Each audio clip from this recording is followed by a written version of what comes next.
ابتدائی جوانی میں کم فہمی اور نہ تجربے کاری کی بدولت تقریباً ہر شخص کچھ بے ضرر سی معصومانہ غلطیاں کر گزرتا ہے، جنہیں وقت کی آندھی اپنے ساتھ یوں اڑا لے جاتی ہے جیسے کبھی ان کا کوئی وجود ہی نہ رہا ہو۔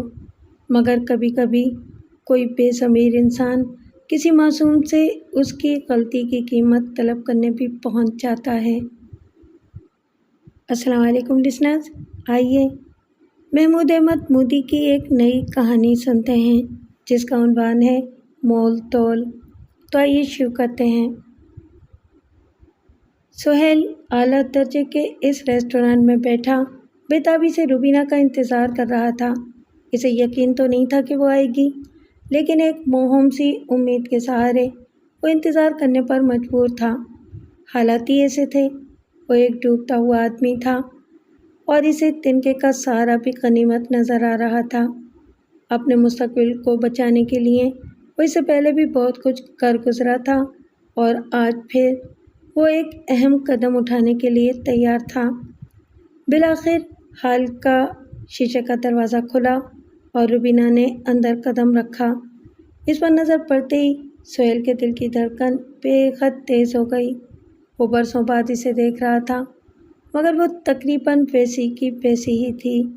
وہی چاند سا اجڑا دھلا دھلا چہرہ، وہی جھیل سی گہری آنکھیں جن میں ہر وقت جانے کیوں ایک بے عنوان سی افسردگی جاگتی رہتی تھی، اور ان آنکھوں پر لمبی پلکوں کی جھالریں جو بہت ہی آہستگی سے حرکت کرتی تھیں، تیکھی ناک اور پنکھڑی سے لب، وہ ذرا بھی تو نہیں بدلی تھی۔ ہاں، بس ان گہری آنکھوں میں رچی ہوئی بے عنوان سی افسردگی کچھ گہری ہو گئی تھی۔ شاید عمر کے بڑھتے ہوئے برسوں کے ساتھ اس کی شخصیت میں زیادہ سنجیدگی اور زیادہ بوجھل پن آ گیا تھا۔ وہ سیاہ شلوار قمیض میں تھی اور سیاہ رنگ اس کی اجلی رنگت کے ساتھ بہت میل کھاتا تھا۔ وہ نوجوانی سے ہی ایسی تھی، ایک حسن افسردہ لے کر وہ اس دنیا میں آئی تھی، اور سہیل کو اس کی شخصیت کا یہی رنگ پسند تھا۔ جس طرح دھند میں لپٹی ہوئی رنگا رنگ روشنیاں کچھ اور خوبصورت لگنے لگتی ہیں، اسی طرح افسردگی میں لپٹی ہوئی اس کی ہیرے جیسی شخصیت پر کسی زمانے میں سہیل مر مٹا تھا۔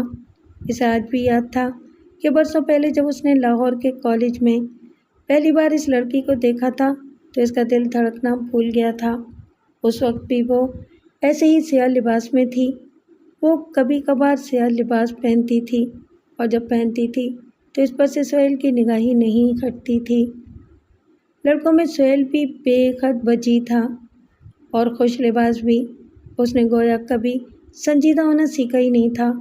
ہر وقت شوخیاں، شرارتیں، کہے اور جملے بازی۔ وہ ایک ایسا نواب زادہ نظر آتا تھا جس نے یہ عہد کیا ہوا تھا کہ دنیا کی کسی فکر، غم یا افسردگی کو قریب نہیں پھٹکنے دے گا۔ شخصیتوں کا یہی تضاد شاید انہیں قریب لے آیا تھا۔ سائنس کہتی ہے کہ مقناطیس کی دو متضاد قوتیں ایک دوسرے کو اپنی طرف کھینچتی ہیں۔ ان کی شخصیتوں میں بھی بلا کا تضاد تھا اور وہ ایک دوسرے کی طرف کھینچے چلے آئے تھے۔ یہ دوسری بات تھی کہ سہیل نے خیالات کو ذہن سے جھٹکا اور روبینہ کے استقبال کے لیے آگے بڑھا، کیونکہ وہ دروازے کے قریب ہی کھڑی متلاشی نظروں سے ادھر ادھر دیکھ رہی تھی۔ حال کی ملکجی سی روشنی میں وہ سہیل کو دیکھ نہیں پائی تھی۔ وہاں کھڑی وہ بے حد تنہا سی لگ رہی تھی۔ سہیل جب اس کے قریب پہنچا تو اس کا دل بے تحاشا دھڑک رہا تھا اور وہ دھڑکنوں کو قابو میں رکھنے کی پوری کوشش کر رہا تھا۔ وہ نہیں چاہتا تھا کہ اس ملاقات میں وہ ذرا بھی مضطرب، بدحواس یا خوفزدہ نظر آئے۔ خوش آمدید روبینہ، سہیل اس کے قریب پہنچ کر مدھم لہجے میں بولا۔ مت پوچھو کہ برسوں بعد تمہیں دیکھ کر کتنی خوشی ہو رہی ہے۔ میں تمہارا بے حد شکر گزار ہوں کہ تم نے میرے بلاوے پر یہاں آنے کی زحمت کی۔ اس کے سوا میرے لیے چارہ ہی کیا تھا، وہ سرگوشی نما لہجے میں بولی۔ وہ گہری مگر سچی نظروں سے اس کا سرتاپا جائزہ لے رہی تھی، شاید یہ دیکھ رہی تھی کہ گزرے ہوئے برسوں میں اس کی ذات میں کیا کیا تبدیلیاں رونما ہوئی ہیں۔ پھر وہ اس کی آنکھوں میں جھانکنے لگی۔ اب وہ شاید اس کے ذہن میں رونما ہونے والے تغیرات کا اندازہ کرنے کی کوشش کر رہی تھی۔ تم بالکل بھی نہیں بدلی روبینہ، سہیل نے مسکرانے کی کوشش کی۔ وہی تکلیف دہ حد تک حقیقت بیانی، وہی لہجے کی کاٹ۔ تم بھی بالکل نہیں بدلے، وہ بدستور سرگوشی نما لہجے میں بولی۔ اس سے آگے اسے کچھ کہا نہیں گیا، مگر اس کے ہونٹ عجیب سے انداز میں سکڑ گئے۔ اس کے کھلے بال اس کی کمر اور شانوں پر جھول رہے تھے۔ اسے قریب سے دیکھنے پر سہیل کو اندازہ ہوا کہ اب وہ چھریرے جسم کی لڑکی نہیں تھی، بھرے بھرے جسم کی عورت تھی، اور ہونا بھی چاہیے تھا۔ گزرے ہوئے ماہ و سال بہرحال اپنا نقش چھوڑ کر تو جاتے ہی ہیں۔ آؤ بیٹھ کر اطمینان سے باتیں کریں گے، سہیل نے دور کونے میں اپنی میز کی طرف اشارہ کیا۔ روبینہ نے ایک لمحے کے لیے کچھ سوچا، پھر گویا کسی فیصلے پر پہنچتے ہوئے اس کے ساتھ اس الگ تھلگ سی میز کی طرف چل دی۔ وہ ایک دوسرے کے مقابل بیٹھ چکے تو سہیل نے سگریٹ سلگائی اور ایک طویل کش لے کر دھوئیں کے مرغلوں کے درمیان سے اس کی طرف دیکھتے ہوئے مسکرایا، مگر روبینہ کی سنجیدگی میں ذرا بھی فرق نہ آیا۔ اس کے چہرے پر مسکراہٹ کی رمق تک نہیں تھی۔ کھانے میں کیا منگایا جائے؟ بالآخر سہیل گہری سانس لے کر بولا۔ میں کھانا نہیں کھاؤں گی، روبینہ فیصلہ کن لہجے میں بولی۔ کیوں؟ کیا تمہیں اندیشہ ہے کہ تمہارے شوہر کو خبر پہنچ جائے گی کہ تم شہر کے ایک عمدہ ریسٹورانٹ میں میرے ساتھ کھانا کھاتے ہوئے دیکھی گئی ہو؟ یہ کوئی جرم تو نہیں؟ وہ قدرے تیکھے لہجے میں بولا۔ نہیں، مجھے یہ اندیشہ ہرگز نہیں ہے، وہ گویا تحمل سے کام لینے کی کوشش کرتے ہوئے بولی۔ تو پھر کیا بات ہے؟ کسی زمانے میں تو تم لاہور میں انارکلی میں لبے سڑک کھڑی ہو کر میرے ساتھ چاٹ کھانے میں بھی کوئی ہچکچاہٹ محسوس نہیں کرتی تھیں۔ جو لمحات، جو وقت تم میرے ساتھ گزارتی تھیں، وہ تمہارے خیال میں زندگی کا سرمایہ ہوتا تھا۔ سہیل کے لہجے میں ان گنت شکوے سمٹ آئے تھے۔ ہاں، یہ اس وقت کی بات ہے جب میں نے تمہیں پہچانا نہیں تھا، وہ بدستور ٹھہرے ٹھہرے لہجے میں بولی۔ مگر اب گزرے وقت کی باتوں کو دہرانے کا کوئی فائدہ نہیں، مجھے ماضی کے صحرا میں گھسیٹنے کی کوشش مت کرو۔ میں اس ملاقات کو طول دینا نہیں چاہتی۔ وہ قصے، وہ باتیں، وہ چاہتیں، وہ ناسمجھی کے دور کی محبت اور وہ نوعمری کے زمانے کی معصومانہ سی خیال آرائیاں، یہ سب کچھ بہت پہلے ختم ہو گیا تھا۔ اب ان کے حوالے دینے کی ضرورت نہیں۔ تم ادھر ادھر کی باتوں میں وقت ضائع کرنے کے بجائے سیدھی طرح بتا دو کہ تم چاہتے کیا ہو۔ سہیل فوری طور پر کچھ نہ بولا، وہ خاموشی سے اس کا جائزہ لے رہا تھا۔ روبینہ اس وقت ہیرے موتیوں والے زیورات پہنے ہوئے نہیں تھی اور نہ ہی اس کا لباس غیر معمولی تھا، لیکن اس پر ایک نظر ڈال کر یہ اندازہ کرنا مشکل نہیں تھا کہ وہ ایک دولت مند عورت ہے۔ وہ اب مڈل کلاس کی وہ لڑکی نہیں تھی جسے کبھی سہیل آشنا تھا، ایک بیوہ ماں کی بیٹی۔ دولت کی شاید اپنی ایک خوشبو ہوتی ہے، سہیل نے دل ہی دل میں سوچا۔ انسان خواہ عام یا معمولی سے لباس میں بھی ہو، لیکن اس کی شخصیت بتا دیتی ہے کہ وہ دولت مند ہے۔ دولت نے روبینہ کی شخصیت کے گرد بھی ایک غیر مرئی سا حالہ بنا دیا تھا۔ اس کے انداز و اطوار میں کچھ اور ٹھہراؤ آ گیا تھا۔ سہیل بہت کوشش کر رہا تھا کہ وہ ماضی کی پھول پھلیوں میں نہ بھٹکے، مگر اسے بے اختیار وہ بے پرواہ سی لڑکی یاد آ رہی تھی جو بس میں کالج آتی تھی اور کبھی کبھی اس کے ساتھ موٹر سائیکل پر نہر کے کنارے درختوں سے ڈھکی ہوئی سڑک پر لمبی سیر کے لیے جایا کرتی تھی۔ کتنی ہی بار انہوں نے ایک دوسرے سے کہا تھا، کاش یہ سفر، یہ سیر، یہ سڑک کبھی ختم نہ ہو، مگر جلدی دونوں کے راستے جدا ہو گئے تھے۔ راستے ایک رکھنے کا سہیل کا کوئی ارادہ بھی نہیں تھا۔ اس کی نظر تو بلندیوں کی طرف رہتی تھی۔ وہ دنیا کی ساری چمک دمک اور آسائشیں جلد از جلد اپنی جھولی میں بھر لینا چاہتا تھا۔ زندگی اس کے خیال میں بہت مختصر تھی اور وہ کم از کم وقت میں اسے ساری لذتیں کشید کر لینا چاہتا تھا۔ اس کے پاس جد و جہد کا بھی وقت نہیں تھا، اور پھر جد و جہد تو ایک رزق کا نام ہے کیا خبر آپ کامیاب ہو یا نہ ہو، عمر بھر تگ و دو میں لگے رہیں اور ایک روز پتہ چلے کہ بالوں میں سفیدی اور کمر میں خم آ گیا ہے اور ہاتھ میں صرف چند تنکے ہیں اور بس یہی عمر بھر کی کمائی ہے، یہی متاع حیات ہے اور یہی ساری جد و جہد کا مال۔ اس لیے وہ شارٹ کٹ کا قائل تھا، ہمیشہ شارٹ کٹ کی تلاش میں رہتا تھا، ہمیشہ شارٹ کٹ کی تلاش میں رہتا تھا۔ لیکن تمام تر مادیت پرستی اور طبیعت کے تمام تر ہرجائی پن کے باوجود اس کی خواہش تھی کہ روبینہ سے قرابت داری وہ تعلق کے خاطر کی آنکھ مچولی جب تک چل سکتی ہے چلتی رہے، زلفیں پریشاں جب تک مہربان رہ سکتی ہے رہے، نگاہ یار کی عنایتیں جب تک رہتی ہیں رہیں۔ آخر اس میں حرجی کیا تھا؟ مگر بدقسمتی سے وہ اپنے آپ کو زیادہ دیر تک مخفی نہ رکھ سکا، اپنے آپ کو چھپا نہیں سکا روبینہ کی نظروں سے۔ اس کا اصل، اس کا باطن بہت جلد روبینہ کے سامنے آ گیا، بہت جلد وہ اس ٹیڑھے سوال کو سمجھ گئی اور اس کا ہاتھ جھٹک کر اپنی تنہائیوں کے راستے پر پلٹ گئی۔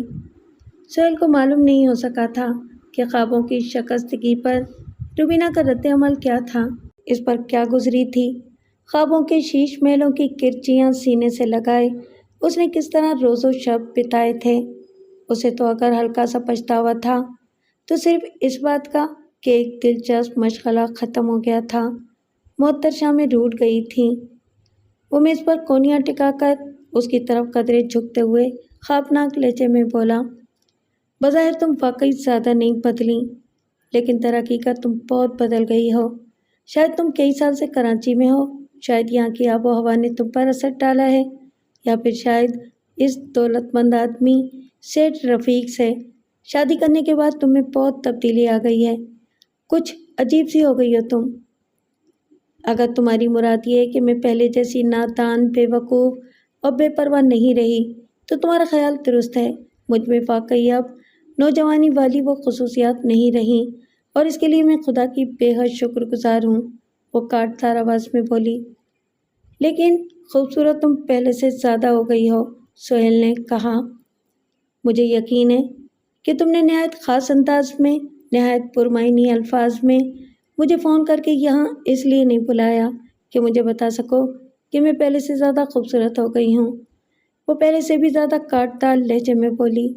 فون پر تم اشارہ تو دے ہی چکے ہو، اب کھل کر مطلب کی بات کرو اور یہ بھی بتا دو کہ تم نے مجھے کیسے تلاش کر لیا۔ وہ اس کے پہلے سوال کو نظر انداز کرتے ہوئے بولا، بعض کام کرنے نہیں پڑتے، خود بخود ہو جاتے ہیں۔ میں تو یہاں کسی اور سلسلے میں آیا تھا، کل ایک ہیئر ڈریسر کے ہاں بال کٹوانے بیٹھا تھا، میز پر پرانے رسالے پڑے ہوئے تھے، میں یوں ہی ایک غیر معروف سے انگریزی رسالے کی گردانی کر رہا تھا، کوئی فلمی میگزین تھا، اسی میں ایک جگہ ایک صاحب کا انٹرویو چھپا ہوا تھا، سیٹھ رفیق کا انٹرویو۔ کئی تصویریں تو اکیلے انہی کی تھیں، لیکن دوسرے صفحے پر ایک رنگین تصویر بھی تھی جس کا عنوان تھا سیٹھ رفیق اور ان کی اہلیہ، اور وہ اہلیہ تم تھی۔ ظاہر ہے اس کے بعد ڈائریکٹری میں سیٹھ رفیق کے گھر کا نمبر تلاش کرنا کچھ زیادہ مشکل نہیں تھا۔ جب میں نے تمہیں فون کیا تو بہت سے خدشات سے میرا دل دھڑک رہا تھا، میں سوچ رہا تھا کہ فون اگر تمہارے شوہر ہی نے اٹھا لیا تو ان سے کیا کہوں گا، جب میں تمہیں فون پر بلانے کو کہوں گا تو کہیں وہ سوال و جواب شروع نہ کرتے، جب میں تمہیں فون پر بلانے کو کہوں گا تو کہیں وہ سوال جواب نہ شروع کر دیں، چرانہ کرنے لگے کہ میں کون ہوں اور کیوں تم سے بات کرنا چاہتا ہوں۔ خیر، میں نے اپنے آپ کو ان سب سوالوں کے لیے تیار کر کے تمہیں فون کیا تھا۔ وہ تو خدا کا شکر ہے کہ فون کسی خاتون نے اٹھایا اور انہوں نے بغیر کسی جرا کے تمہیں فون پر بلا دیا، اور مزید خوشی مجھے اس بات سے ہوئی کہ تم نے محض ایک دو جملے سن کر ہی مجھے پہچان لیا، اور اس سے بھی زیادہ خوشی مجھے اس بات کی ہے کہ تم مجھ سے ملنے کے لیے آ گئیں۔ گو کہ پہلے تم نے انکار کر دیا تھا، لیکن پھر بات تمہاری سمجھ میں آ گئی کہ میں محض پرانی یادیں تازہ کرنے کے لیے تمہیں نہیں بلا رہا تھا۔ یقین کرو، برسوں بعد تمہیں یوں سامنے بیٹھے دیکھ کر بہت خوشی ہو رہی ہے۔ روبینہ کے چہرے پر کوئی تاثر نہ ابھرا، اس کا چہرہ بدستور سپاٹ رہا، اور جب وہ بولی تو اس کی آواز بھی ہر قسم کے جذبے سے آ رہی تھی۔ تم نے ابھی تک نہیں بتایا کہ تم چاہتے کیا ہو؟ میں کیا چاہتا ہوں؟ سہیل نے خود کلامی کے سے انداز میں دہرایا۔ یہ خاصا مشکل سوال ہے اور اس کا جواب بھی ذرا مشکل ہی ہوگا۔ پھر وہ گویا وقتی طور پر موضوع بدلتے ہوئے بولا، اس رسالے میں سید رفیق کا جو انٹرویو میں نے پڑھا اور جو تصویریں دیکھیں، ان سے اندازہ ہوتا ہے کہ وہ عمر میں تم سے بہت بڑا ہے۔ مجھے امید نہیں تھی کہ تم جب شادی کرو گی تو محض دولت کی خاطر کرو گی۔ تم بہت نظریاتی لڑکی بنتی تھیں، بہت افسانوی سے خیالات تھے تمہارے۔ کیا ہوئے وہ سارے خیالات و نظریات؟ آخرکار تمہاری سمجھ میں آ ہی گیا کہ دولت ہی اس دنیا کی سب سے بڑی حقیقت ہے۔ یہ بھی غنیمت ہے کہ تم اپنے اس بے مثل حسن کی صحیح قیمت وصول کرنے میں کامیاب ہو گئیں، ورنہ ہر لڑکی کو سیٹ رفیق جیسے رفیق حیات کہاں میسر آتے ہیں۔ اچھی بھلی حسین اور پڑھی لکھی لڑکیاں محض دولت کی خاطر اس قسم کے آدمیوں سے شادی کرنے کے لیے تیار رہتی ہیں، خواہ وہ کتنے ہی معمر اور بد شکل کیوں نہ ہوں۔ تمہارے معاملے میں تو یہ بھی غنیمت ہے کہ سیٹ رفیق بد شکل نہیں ہے، صرف عمر میں ہی 15-20 سال بڑا معلوم ہوتا ہے، ورنہ ہے تو وجیح آدمی۔ کھنڈر بتاتے ہیں کہ عمارت شاندار رہی ہوگی۔ مجھے تم سے اسی قسم کی گفتگو کی توقع تھی، وہ بے حد پرسکون لہجے میں بولی، اور مجھے تمہارے کسی جملے پر حیرت نہیں ہو رہی۔ ویسے تمہاری اطلاع کے لیے عرض ہے کہ میں نے سیٹ رفیق سے شادی اس کی دولت کی وجہ سے نہیں کی تھی۔ مجھے اس سے محبت ہو گئی تھی، حقیقی محبت۔ بہت سوچ سمجھ کر میں اس فیصلے پر پہنچی تھی کہ وہ آدمی چاہے جانے کے لائق ہے۔ بے پناہ خوبیاں تھیں اس میں، جنہوں نے دھیرے دھیرے مجھے اپنا اسیر بنا لیا۔ اس قسم کی شادیوں کے بعد لڑکیاں اس قسم کی باتیں کرتی ہیں، سہیل بے پرواہی سے بولا۔ یہ میرے لیے کوئی نئی بات نہیں ہے۔ بہرحال تم خواہ اپنے اس اقدام کے لیے جواز تلاش کرنے کی کوشش مت کرو۔ میں تمہیں شرمندہ کرنے کی کوشش نہیں کر رہا ہوں۔ تم نے جو کچھ بھی کیا اچھا کیا۔ زندگی تمہاری ہے اور اسے گزارنے کا اختیار بھی تمہیں حاصل ہے۔ مجھے معلوم تھا کہ تم میری بات پر یقین نہیں کرو گے، وہ دھیمے لہجے میں بولی۔ بہرحال میں تمہیں یقین دلانا کچھ اتنا زیادہ ضروری بھی نہیں سمجھتی۔ تم ان باتوں کو نہیں سمجھ سکتے۔ سچائی کو محسوس کرنے کے لیے ایک خاص نظر، ایک خاص دل کی ضرورت ہوتی ہے جو تمہارے پاس نہیں ہے۔ اس کے چہرے پر ایک لمحے کے لیے تغیر سا آیا، جیسے اس پر وہی نوجوانی کا سچ جذباتی پن غالب آنے لگا ہو، مگر پھر اس نے گویا فوراً ہی اپنے آپ پر قابو پا لیا اور پہلے کی طرح پرسکون اور غیر جذباتی سی نظر آنے لگی۔ سہیل بغور اس کے چہرے کا جائزہ لے رہا تھا۔ اس کے آرڈر پر ویٹر چائے اور کچھ اسنیکس لا چکا تھا۔ چائے سہیل نہیں بنائی۔ کھانا نہیں کھا رہی تو چائے ہی پی لو، سہیل اس کے سامنے رکھے ہوئے کپ کی طرف اشارہ کرتے ہوئے بولا۔ میرا کچھ کھانے پینے کو جی نہیں چاہ رہا، روبینہ بولی۔ میں ایک بار پھر تم سے کہہ رہی ہوں کہ مطلب کی بات کرو، مجھے بتا دو تم کیا چاہتے ہو۔ سہیل نے کھنکار کر گلا صاف کیا، مگر پھر گویا اسے بولنے کے لیے موزوں الفاظ نہ ملے اور وہ چائے کا گھونٹ بھرنے لگا۔ بالآخر کپ نیچے رکھتے ہوئے بولا، عجیب سی بات ہے کہ میں چند دنوں کے لیے بھی جب کسی سفر پر نکلتا ہوں تو بہت سی ایسی چیزیں ساتھ رکھتا ہوں جن کی مجھے ضرورت نہیں ہوتی۔ ان میں بہت سے کاغذات بھی ہوتے ہیں اور اتفاق سے اس سفر میں بھی ایسی کچھ چیزیں میرے پاس ہیں جن میں وہ 10 خطوط بھی شامل ہیں، 10 بہت ہی پیارے، بہت ہی خوبصورت خطوط جو تم نے کسی زمانے میں مجھے لکھے تھے۔ میں نے انہیں بہت سنبھال کر رکھا ہے۔ وہ ایک بار پھر خاموش ہو گیا، گویا بات میں ڈرامائی سنسنی پیدا کرنے کی پوری کوشش کر رہا ہو۔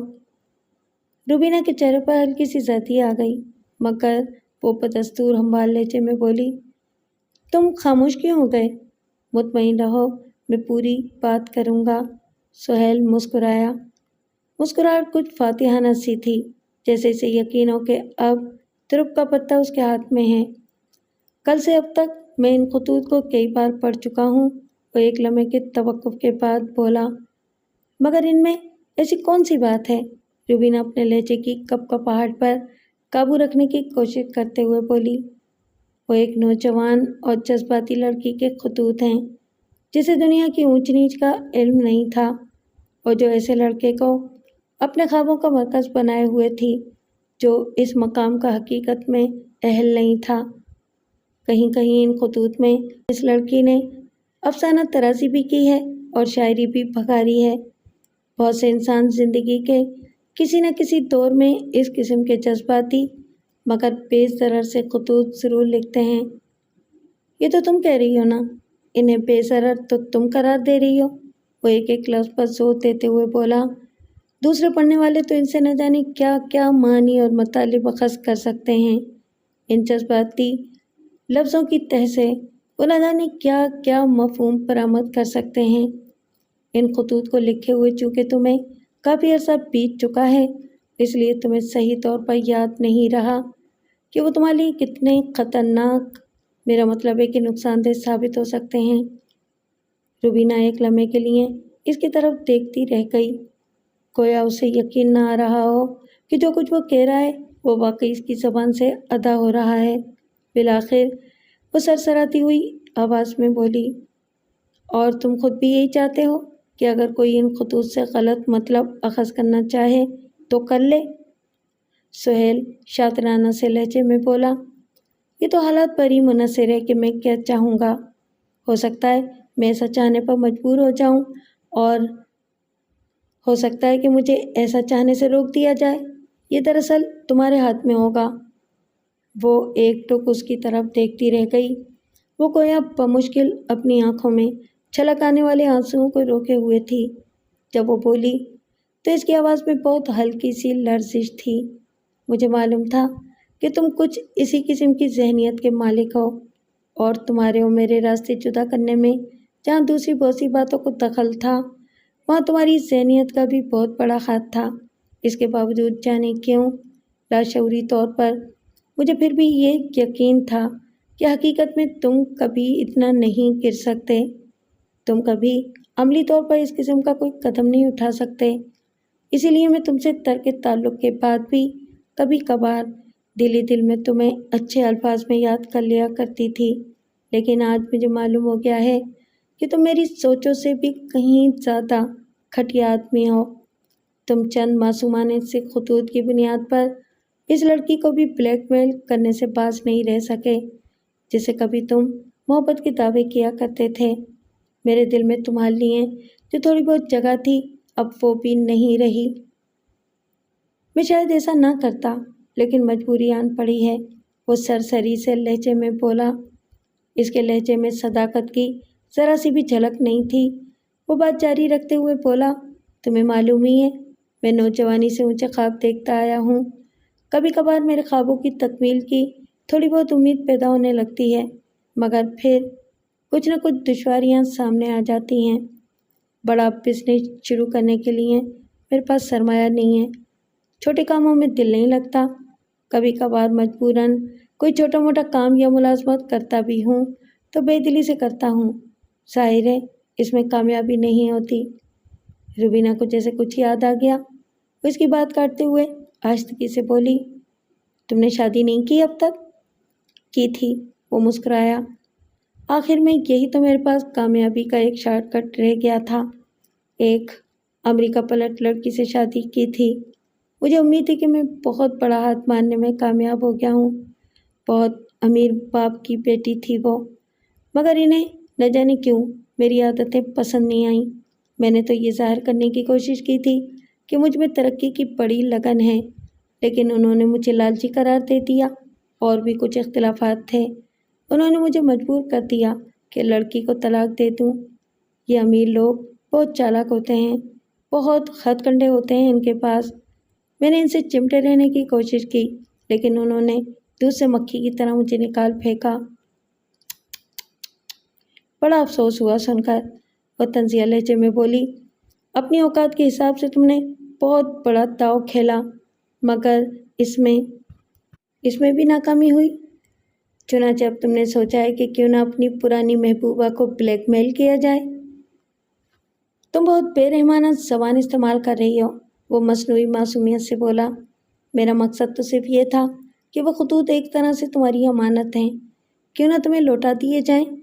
ظاہر ہے کہ اب تم اتنی خود غرض تو ہو نہیں کہ میری اس فراغ دلی کے جواب میں کسی قسم کی خیر سگالی کا اظہار ہی نہ کرو۔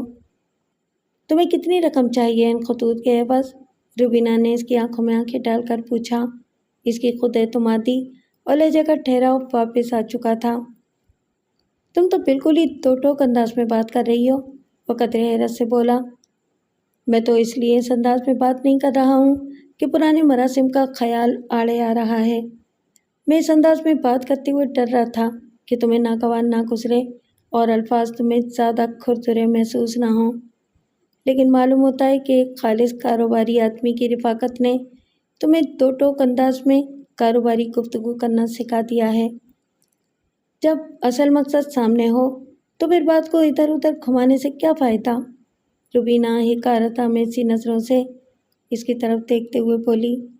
اپنے ساتھ دوسروں کا بھی وقت محض منافقت میں کیوں برباد کرتے ہو؟ ویسے تمہاری اطلاع کے لیے عرض ہے کہ سیٹھ رفیق محض کاروباری آدمی نہیں ہے، دیگر معاملات میں بھی بہت عمدہ ذوق ہے اس کا۔ اس کے لہجے میں ہلکی سی لرزش آ گئی۔ بہرحال تم ان باتوں کو چھوڑو، تم ان خطوط کی یا یوں کہو کہ اپنے ضمیر اور غیرت کی قیمت بتاؤ۔ 10 خطوط ہیں، وہ ایک ایک لفظ پر زور دیتے ہوئے بولا۔ 25,000 فی خط کے حساب سے 2.5 لاکھ روپے مناسب رہیں گے۔ معصومانہ محبت میں گرفتار ایک لڑکی کی لفظی لغزشوں کی اتنی بڑی قیمت؟ وہ لرزتی ہوئی آواز میں بولی۔ 2.5 لاکھ روپے تمہارے لیے بھی زیادہ ہیں؟ سہیل حیرت کے اظہار کے لیے آنکھیں پھیلاتے ہوئے بولا۔ اتنے بڑے سیٹ کی بیوی ہو تم؟ میں نے اس کے انٹرویو میں پڑھا تھا کہ وہ ٹیکسٹائل انڈسٹری میں خاصا نمایاں مقام رکھتا ہے۔ اس میں شک نہیں کہ وہ ایک دولت مند آدمی ہے، لیکن میں نے تمہیں بتایا نا کہ میں نے اس سے اس کی دولت کے لیے شادی نہیں کی، اس لیے میں نے اس سے کبھی روپیہ پیسہ حاصل کرنے کی کوشش نہیں کی، کبھی بچا بچا کر جوڑنے جمع کرنے کی ضرورت محسوس نہیں کی۔ مجھے زندگی کی خیر آسائش میسر ہے، میری ہر ضرورت میرے اشارہ کرنے سے پہلے ہی پوری ہو جاتی ہے، اس لیے میں نے کبھی اپنا ذاتی اکاؤنٹ رکھنے کی ضرورت محسوس نہیں کی۔ اب اگر میں ایک دم ان سے 2.5 لاکھ روپے مانگوں تو میری محبت میں خواہ وہ ایک لفظ بھی نہ بولیں، منہ سے کوئی سوال نہ کریں، لیکن سوچیں گے تو ضرور کہ آخر یہ اخلاق مجھے کیا ضرورت آن پڑی۔ انہیں معلوم ہے کہ مجھے تو زیورات تک سے بھی کوئی دلچسپی نہیں ہے، زیورات بھی میرے لیے وہ خود ہی پسند کر کے اٹھا لاتے ہیں۔ وہ دھیمے لہجے میں بولتی چلی گئی۔ اس کا مطلب ہے کہ زیورات تو کافی ہوں گے تمہارے پاس؟ سہیل کی آنکھوں میں چمک آ گئی، اسے گویا راستہ نظر آ گیا تھا۔ ہاں بہت ہیں، وہ سادگی سے بولی۔ ان میں ہیرو والے زیورات بھی ہوں گے؟ سہیل نے تصدیق کے لیے پوچھا۔ ہاں ہیں، اس نے اس بات میں سر ہلا دیا۔ ان میں سے ہیرو کا کوئی سیٹ بیچ دو، سیٹ رفیق کو کیا پتہ چلے گا؟ سہیل نے فوراً مسئلے کا حل پیش کر دیا۔ اس نے گویا ایک لمحے کے لیے اس کی تجویز پر غور کیا، پھر اس کی آنکھوں میں جھانکتے ہوئے بولی، اور میں اگر تمہارا مشورہ ماننے سے انکار کر دوں تو تم کیا کرو گے؟ وہ خطوط لے کر سیٹھ صاحب کے پاس چلے جاؤ گے؟ مجبوری ہے، وہ ڈٹائی سے بولا، مجھے ان کے پاس ہی جانا پڑے گا، اور مجھے یقین ہے کہ وہ ان خطوط کی اس سے بھی زیادہ قیمت دے دیں گے جتنی میں نے مانگی ہے۔ واقعی، وہ پرخیال انداز میں اس کی طرف دیکھتے ہوئے آہستگی سے اسبات میں سر ہلاتے ہوئے بولی، پھر جیسے وہ کسی خواب سے چونکی اور کھنکار کر گلا صاف کرتے ہوئے بولی، اب جب کہ تم نے اپنا باطن، اپنی حقیقت اور اپنی اصلیت پہلے سے زیادہ اچھی طرح مجھ پر ظاہر کر دی ہے، تو میں بھی تمہیں ایک حقیقت سے آگاہ کرتی چلوں کہ میں تمہیں ان خطوط کے عوض ایک پائی بھی نہیں دوں گی، اور اگر آئندہ تم نے اس سلسلے میں مجھے فون کیا تو تم سے ملنے میں نہیں پولیس آئے گی۔ تم ان خطوط کو لے کر جہاں تمہارا دل چاہے تم جاؤ، تاہم تم انہیں لے کر سیٹھ رفیق کے پاس نہیں جا سکتے، کیونکہ 1 ہفتے پہلے ان کا انتقال ہو چکا ہے۔ اس کے لہجے میں ایک بار پھر لرزش آ گئی، مگر وہ بسط کوشش اپنے دکھ کو اندر ہی اندر پی کر اپنے رنج اور اپنی اذیت پر پردہ ڈالتے ہوئے اٹھ کھڑی ہوئی اور سہیل پر ایک حقارت بھری نظر ڈال کر دھیرے دھیرے قدم اٹھاتی دروازے کی طرف چل دی۔